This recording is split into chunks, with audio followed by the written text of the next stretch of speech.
What's going on, YouTube? Today we want to talk about how to improve your retro game or in general any kind of collection. The right ways to do it, the wrong ways to do it, and yeah, that's really about the gist of this video.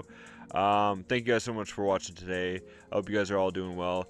Well, let's get down to the nitty-gritty fun bits. As a lot of you know, I in the past had a huge collection. I got rid of most of it. In a quick summary, I had so much crap to play and I wasn't playing any of it. And at one point I just felt like I was trapped in this room with too many games to even consider. I think it was anywhere around 300 games at one point.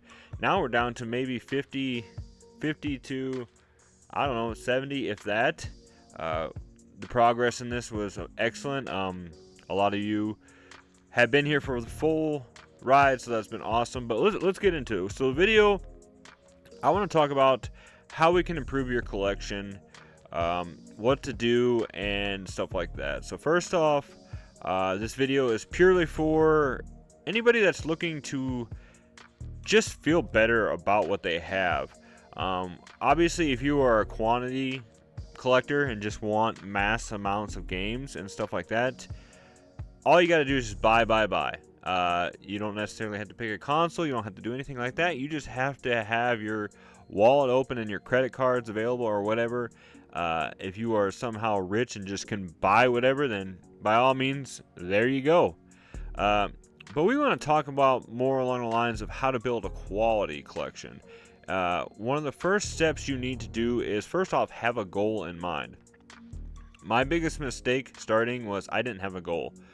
I just first and foremost, I guess my only goal was buy every retro game console, so that way I can be able to buy whatever game I wanted.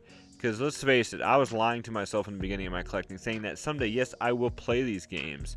I can't remember the commenter now, but he had actually went through his collection and did the math, and it would take him approximately 100 years to play through his backlog.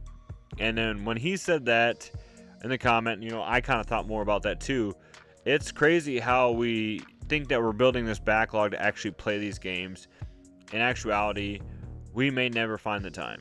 I mentioned before that I work swing shifts. I got, 3 kids. I volunteer coach for flag football, do all this kind of side stuff, so I maybe only get a few hours a week to gaming. So a lot of my favorite games were growing up was RPGs, and at this point in my life that is almost impossible to dive into. But that's why we have to figure out exactly what are we collecting for. Are we collecting to play, or are we just collecting to own? Are we collecting for value, or are we collecting for nostalgia? So that's what you need. You need to have a goal in mind. Do I want to collect, like, I'll just use me an example. Lately, my goals have been getting games from my youth or games that I'm very nostalgic for. Not necessarily buying whatever I want or what I kind of want to play, because the only new game I've purchased in a long time has been the new Madden, and that's mainly because a lot of guys at work and my son really love that game. Excuse me. So that's why I've really been focused. That was the only game I really purchased lately. And now, of course, there's a lot of games out there that I want. Specifically, Metal Gear Solid 3, Delta or whatever, the Snake Eater remake that just came out. I extremely want that game, but it just isn't fitting in the picture right now. So that will obviously go into my Metal Gear Solid collection. A lot of you guys know Metal Gear Solid is one of my favorite franchises. And so I have a nice little collection built around that game-wise, But that's a huge thing. Game goals is what you need. And sometimes you might want to get a little specific with it, because otherwise you might run into the same issue I had. I have every game console. I just want to collect games. Now, if you want to go for something like a complete set, kudos to you. I don't think I could ever do that. I've tried. I originally, when I first started collecting, wanted to do the original Nintendo, and then later on I tried the original Xbox, which is all fun and dandy at first. It kind of gives you something to strive for, something to look for, But then you run into the issue of, well, okay, I found an uncommon on a rare game. It's $100. Do I really have the money for that right now? That was what kind of started hitting me, was besides the fact that I bought a bunch of cheap filler games that I was never going to play, was when I started finding the rare, more expensive games. I physically felt sick dropping that much money. That's why I say kudos to those collectors out there that are able to go for whole sets, that are able to blow a few $1,000s on one freaking game, or a few $100s on one game that they're never going to play, but they're just going for the collection. I couldn't do that. I'm sorry. I don't know if I could ever do that. Sure, maybe if I for some reason thought that down the road it might be worth more money, that'd be the only risk I'd be willing to take. Otherwise, I just feel sick having that even down here. I know a few years back, about a year and a half now, we had a lot of rain here in Iowa, and my basement flooded. And I remember just feeling upset in my stomach that, oh my gosh, what if my games would get damaged?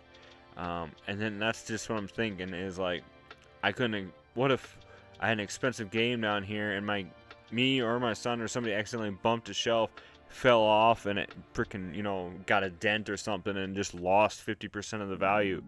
It's just kind of something like that where I don't know if I could ever do that. So if that's something you can do, go for it, man. But yeah, having a goal in mind is really, really needed. And also, you just have to it has to be fun. Collecting has to be fun, and stuff like that you have to be able to enjoy it. So I, in the beginning, thought I was enjoying it, but I think I was enjoying more of the rush I was getting from game hunting itself, not necessarily having the games, because I was constantly chasing that really metaphoric high of finding a huge lot of games and stuff like that, and it just was I was running into that issue of feeling good about getting games, and then afterwards I would just do that steep incline and feel like crap. Did I waste my money? Why did I buy these games? Now I'm gonna have to go through the time and effort of either trying to sell them to get some of my money back, or just throw it onto the freaking shelf and just let it sit there. And that last option is really what it came down to. A lot of those games just freaking sat. And then now, I had to dig through all my stuff. I had to take them to the game store, try and sell them at Macari, to try and thin the herd. And then it just was a lot more work. I'm not a reseller. For a while there, I was trying to resell, and I don't know if I could do it. It's just, one, I tend to give people too good of deals because they'll give me some sappy, sad story or some crap like that, and I'll be like, oh, okay, well, here, how about we do this? Or I'm not really I'm really hard on staying firm on my price, so people, they'll just offer me something lower and I'll go right for it. So, but yeah, that's you got to be happy about it. You got to be happy with what you have. Humility and gratitude and stuff goes a long way in life, even without collecting.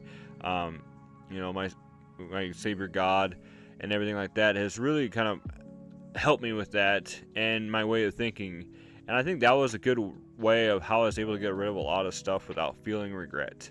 So make sure you're happy with what you have. And a huge thing is just gaming, guys. I found myself being more of a collector and stuff like that, a monetary value person, instead of playing the games. And that's what they're made for. They're made to play. If you can't do physical preservation, or if I'm not like that anymore, some of you guys are out there, that's your thing, and that's cool. That's what you guys like to do. But the games are meant to be played, guys. And I had obviously you guys can see it's gone now. I had a mint copy of Final Fantasy II on Super Nintendo, and it was cool to have in the beginning and stuff like that, but after a while of it just sitting there, I just really lost. I was just I think an actual collector who goes for this stuff could really use it a lot more than I could. So I want to know in the comments below what you guys think about this subject, obviously. What do you collect and why? That's the big thing I want to read in the comments, is what are you guys collecting and why? Is it just whatever you can find, or do you not even collect anymore? Because I've noticed throughout the years that we've all been kind of progressing. A lot of my regular subscribers that comment on stuff, they've talked about how either my videos have helped them, or that they totally agree with what was going on. They were once huge collectors, and then they finally just seen now that that is not what they like to do anymore. They just like to either chill and play the games, or they've gotten out of the hobby completely. I've had a few of my friends on here that have just sold everything and just been done. So let me know in the comments below what you guys think about this. And everybody's been talking about this new hype thing on YouTube, but I cannot see this. I don't know. They said use your mobile app or something like that. Every video I looked at doesn't have this hype option.